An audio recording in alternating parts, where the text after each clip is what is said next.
Brilliant. So hi, everyone. I'm Michaela. I am the Community and Content Manager at Codific. So I manage our online presence, including content, community, and PR. Today, I'm joined by Kim, who is a privacy engineer and privacy by design advocate with more than 15 years working experience across security and privacy. She helped develop and grow LINDDUN, a widely used privacy modeling framework, and is a regular speaker at many international security and privacy conferences. So the idea of this episode is for it to be a real and practical conversation for women who are curious about cybersecurity or the privacy industry, or possibly already involved in it and are unsure where they fit. And we hope, that you leave here today with a clearer picture of what options exist and how to choose a direction. So given that, Kim, please, would you give us a little bit more detail about your background and what pulled you into privacy and security in the first place? Okay, so yeah, hi, nice to get invited and talk about this with you. I'm Kim Wuyts. I am a manager cyber and privacy at PwC, and I'm sort of a recovering academic. I have a long history in academia, where I did a bunch of research on privacy and security threat modeling, and as you mentioned, also created the LINDDUN privacy threat modeling framework. I kind of rolled into this. After my master's, which had a thesis on security, I became a research assistant, did some security threat modeling, and kind of rolled into it after that, collaborating with privacy people who went like, wow, that's interesting. Can we do that too for privacy? And then that opened a whole new world and made me see privacy as this very interesting and exciting and challenging domain. So since then, I'm kind of stuck there. And so now I'm happy to kind of work on those both aspects, privacy and application security, because they share the same foundation. It's really interesting to see how one can learn from the other or build on the other. So yeah, I still very much like that I found this as my domain. Great. And how would you define your why? How people generally define that as like, what is your purpose? What are your beliefs that have driven your actions and then inspire your work as well? Yeah, it's gonna sound potentially a bit beauty pageant world peace answer, but I want to do good. That's kind of in summary. I mean, I love technology, and I just want it to be done right in an ethical way, in a secure way, in a privacy respecting way, and being able to contribute to that. It's kind of like a nice cause for me to work on that. No, that's brilliant. I think that's probably a very good reason as to like how the majority of people have actually entered the industry, because at the end of the day, it is, as you've mentioned, protecting people, protecting information, protecting businesses. So it's not a beauty pageant answer. It's brilliant. Okay. So when you first entered the industry, was there anything that you would say specifically made you feel a little bit like out of your depth, or that you were shocked by or surprised by? Well, yeah, I mentioned I kind of started my career in academia. So basically everything and everyone made me feel out of my depth, because there's so much out there as knowledge, as information, as content, and so many people who know so much, and I didn't. So it was like, oh my God. And then that kind of helped me realize, you know what, it's okay. Because even those smartest people that I have ever met, they also don't know everything of everything. Mm-hmm. It's okay to like have your own niche, and you grow in that and you learn more. And even more so, what I also learned is that it's not always about having the answers, but security and privacy is also often about asking the right questions. Think of Adam Shostak's 4-question framework. It's about what are we working on, what can go wrong, what are we going to do about it, did we do a good enough job? So having that curiosity is already like such a great starting point, and you'll grow into it after that. Yeah, that's great. What do you wish then kind of stepping off that as well, you know, what do you wish more women and people in general understood about these careers? As you've mentioned, you know, you kind of flowed into it, and possibly when you first started, you know, it was a bit more of like nerve-wracking. You were in rooms with people that understood more, had more experience, and now it sounds like you very much kind of rode along that wave of just understanding that not everyone knows everything at the end of the day, as you mentioned. So what do you wish more people and more women understood about this before getting into their careers? Yeah, I think there's still that understanding or misunderstanding that security requires you to be super technical and super low level. And for some careers, some roles, it's true. I mean, of course, you need to be technical to be a pen tester, but not for all roles. I mean, you have more architecture and threat modeling, and well, we need to talk to people too. There are security vendors that need salespeople. There's so many different layers, flavors to the whole security and privacy field out there, that it's not just that very low level techie thing out there. It's just that whole combination of different facets, different aspects. So don't just get stuck looking at, I can never do that, and figure out maybe there's other parts that you enjoy and are good at. Definitely. I think that's another question that I had written down that I want to discuss with you. Was I do think a lot of women within the field or before coming into the field can feel like it's huge, and as you said, it's very complex, it's very technical, that if you're not into computer science or if you're not into coding, you maybe don't have a place for you, which I disagree with, obviously, from my position and from my knowledge within the industry. So I would say, beginning off that, what would you say a realistic way is to start exploring this industry, be it, as you've mentioned, you know, privacy, security, cybersecurity, AppSec, and what sort of environment that can they go into without making it feel too overwhelming? So I think what you said there, try to find this specific lens focus area and start small. Because if you just want to embrace all of cybersecurity or privacy, you're gonna get overwhelmed. So start by learning bits and pieces here and there. Local meetups like OWASP meetups or those things, or conferences, are great. Take a short course. There's so many information out there freely available. Or your favorite LLM can already get you started too. Books, all of that. Really explore, instead of being like, okay, now I'm committed to this, and this is the book I'm gonna read, and this is what I'm gonna do. Just select, pick, and see what works for you. Great. I think that's very accurate. I have to say, I don't come from a technical background, so I don't have the experience within more of like the privacy and security sort of side of it. But I come from the marketing side, which is obviously more creative, and not more creative. I actually, that's not correct, but it's different creative. Different, yeah.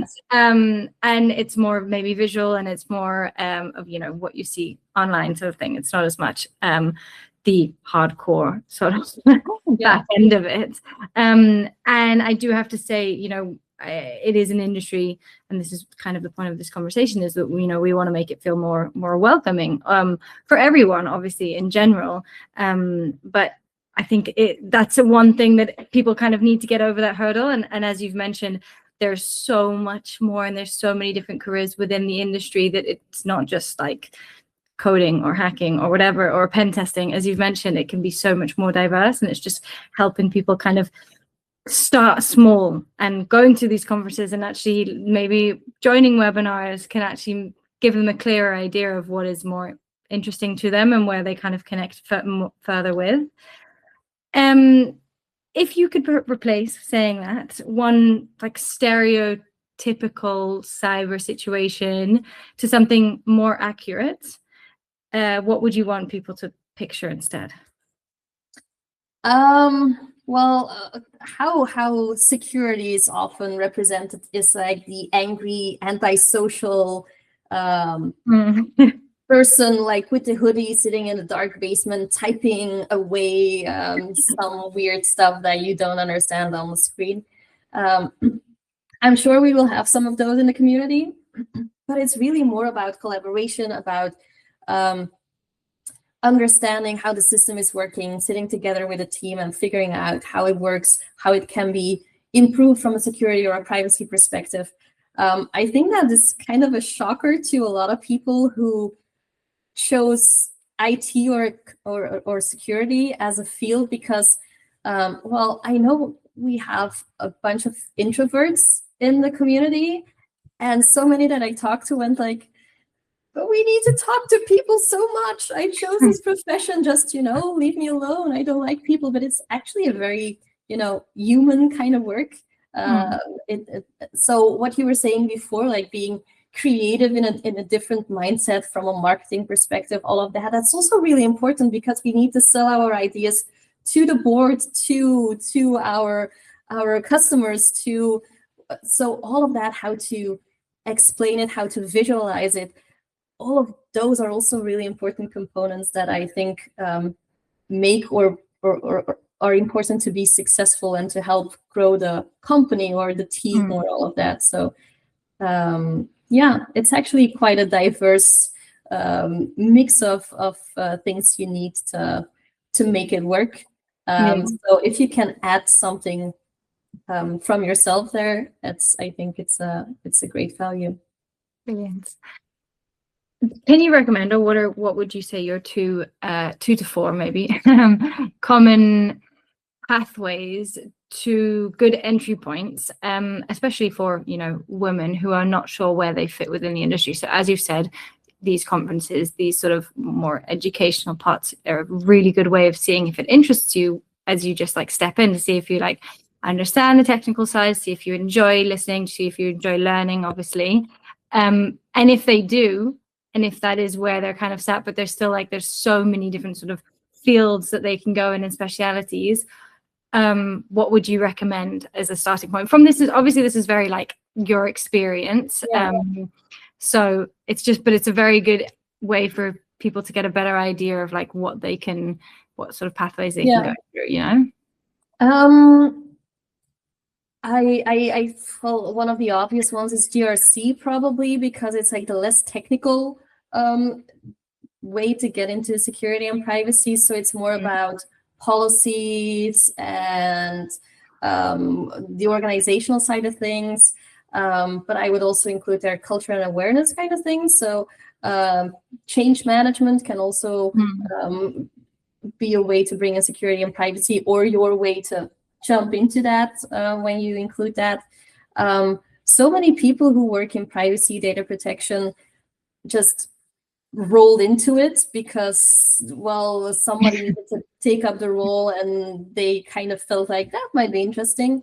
So I think that is also, I think, a good piece of advice if you're at a company, whether you're doing a technical role or a less technical role. A lot of companies are looking for security and privacy champions, or SPOCs.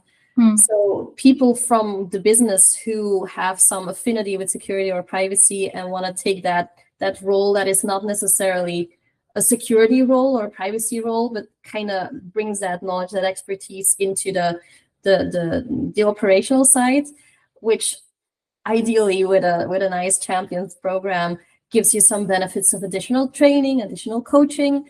So if you have those kind of programs in your company, that is also an interesting way to like already taste and get some support there to learn more about it. Brilliant. Yeah, it gives you a good idea as a starting point. Because there's a lot of, I feel like there's a lot of words that get thrown around, like within cybersecurity. Obviously, it kind of encompasses it as a whole. But like, as you've mentioned, you're a privacy engineer and you also work in application security. And there's a lot of jargon that gets thrown around, which first point, like GRC, that is, it's not as easily understood maybe to the like face value of what is the word, you know. So considering these different roles and these different fields within, how would you kind of categorize them in a sense of going into like the nitty-gritty, you know? Yeah, what you just said, the GRC, you're right, because I also completely misrepresented it here. I just said, you know, it's policies and stuff. I know it's a lot more. No, of course. Yeah. There's different ways, again, to break it up in buckets. You have the typical builder, breaker, defender kind of thing.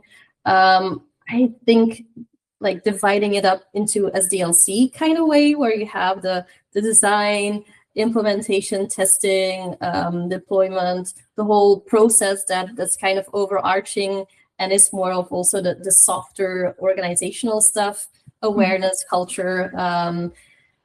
So I think that kind of gives you either you're more doing the architecture, you're the developer, you're the tester, you do more the deployment infrastructure, that kind of stuff, or the process and the organizational part. I think that also helps some people do all of it at the same time, but you often see that people more feel like they belong in one of those specific buckets.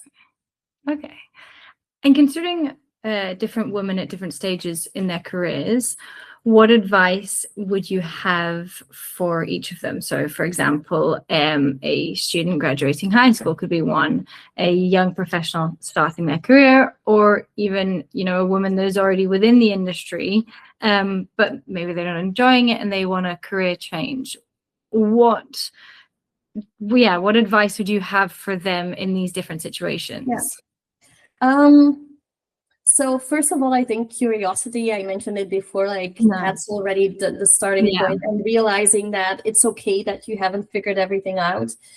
All the other people are faking it too, so it's fine. So yeah, just start small, start learning something that you think that might be something you can be excited about. When you're starting your career, try internships. Join some meetups again, or some universities, or even some companies, I think, organize capture the flags that sometimes require you to be technical, but sometimes it's also already having some places where you can solve riddles and do the behind the scenes stuff to help the team, so you already get some feeling of what's going on there. Let me think. When you start so what I was saying before, the volunteering to be one of the champions, or the single point of contacts for security or privacy, that kind of gives you that advantage there. Or just ask, can I sit in on this? Can I join a security or a privacy review? I'll take notes. Just let me experience it a bit. Or so things like that. Being proactive. Maybe when you're in a product meeting, be the one who raises a point like, did we think about, you know, the privacy of the individual, or should we encrypt this? Well, changing careers, I think that's kind of similar. I think it's just important to realize that even though you don't have the background, you bring so much more knowledge and soft skills and all of that with you that are equally important for security and privacy careers.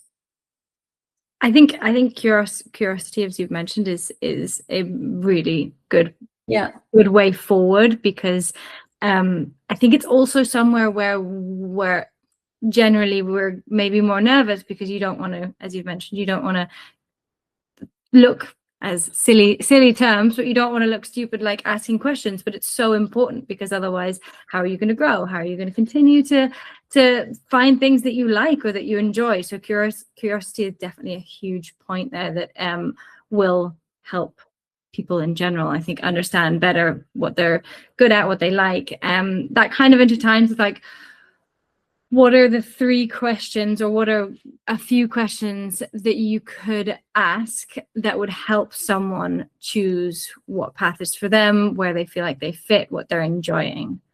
Yeah.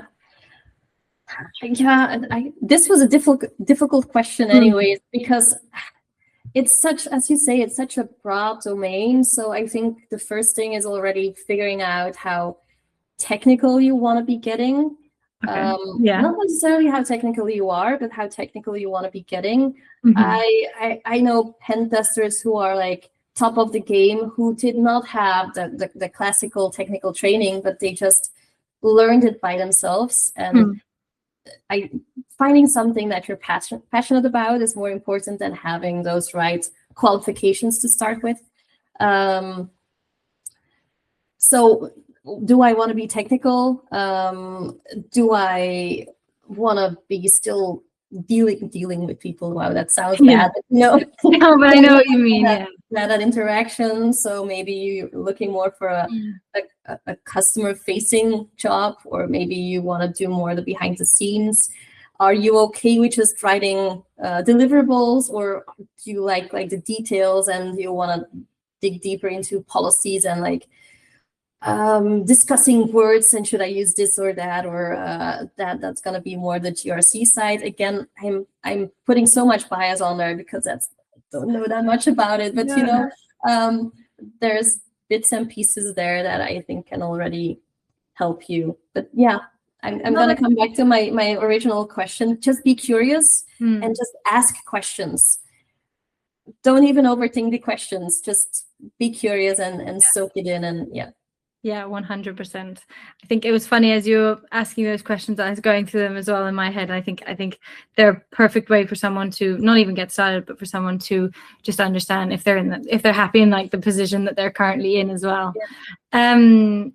So before, obviously, when I was preparing for this talk today, I did want to have a bit of idea. Obviously, this talk is kind of in light of International Women's Day, and I wanted to have a bit of like statistics to sort of back up, like understand actually in this industry, what are the statistics of it being like male dominated or not. And I found like a couple of researchers where there are a few reports. For example, there's one report that stated that women are about 22% of the cybersecurity workforce. Obviously, this is cybersecurity is a very broad term, and based on like a LinkedIn data report, as of May 2024, women made up about 18% of the cybersecurity industry. So there is still like a lot of room there, I think, to grow.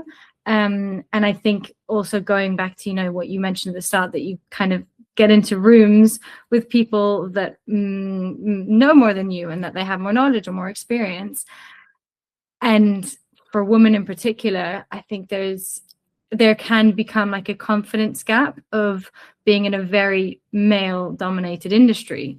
What has helped you, or what have you seen that has helped others kind of get over that and be a good sort of stepping stone just to get past that as well? Yeah. So I'm not the best person to ask that for two reasons, because I never felt like part of a male-dominated industry. I always felt very accepted. Second of all, I'm still dealing with the confidence problem sometimes. So, but I think what helps is to just try and accept imperfection. I mean, being right and knowing everything is better, of course. So preparing for it is already a great starting point, because you need to have something to say. But also you can't know everything. So if you just accept the fact, and when you're being called out for it or being asked questions that you don't know, then it's perfectly fine to say, I need to get back to you because I need to look it up or I need to figure it out. Again, a bunch of people are just pretending. So I think that's important. The other thing that really helped me is to like find your tribe, have a bunch of people that you respect and that respect you, that can help you and you can soundboard with, and you can say stupid stuff there. And they will not like laugh at you. They will probably make fun of you a bit, but like lovingly, and you learn. And then you can take that out to the real world, and you bring more knowledge and confidence there because you had your soundboard, you have the people backing you. No, that's great. And I think, this, what I mentioned, it was just data, and it was data that even surprised me. Like when I have also been in conferences, I have seen there is diversity, and I think it's brilliant to know, and it's brilliant to hear as well from yourself that you've never really felt like that huge gap, you know. And I think even these conversations are important to have, but it's also important to like give advice of how to like continue moving forwards. And you know, as you've mentioned, a tribe is definitely a very nice piece of advice, just people that you can lean on, you know. So I guess that kind of ties in to what would be your one piece of advice that you would give women considering the privacy security industry, and why? Well, I think what is most important to hear is that it's okay to not be 100% ready. If you are like 60% matching the job application, it's probably already more than what men would see as enough, and they would apply. Actually, I think there's studies about it. Like women would say, oh, but like there's this one bullet of the 15 that I don't fully match, so maybe not. And guys have more confidence and will say, like, yeah, let's just try. So be curious and explore. I'm gonna come back to the curiosity, and being okay with not knowing everything. You're gonna grow into it, and nobody knows everything. So that's brilliant. That's great. What is one thing that you would like to make the industry feel more welcoming?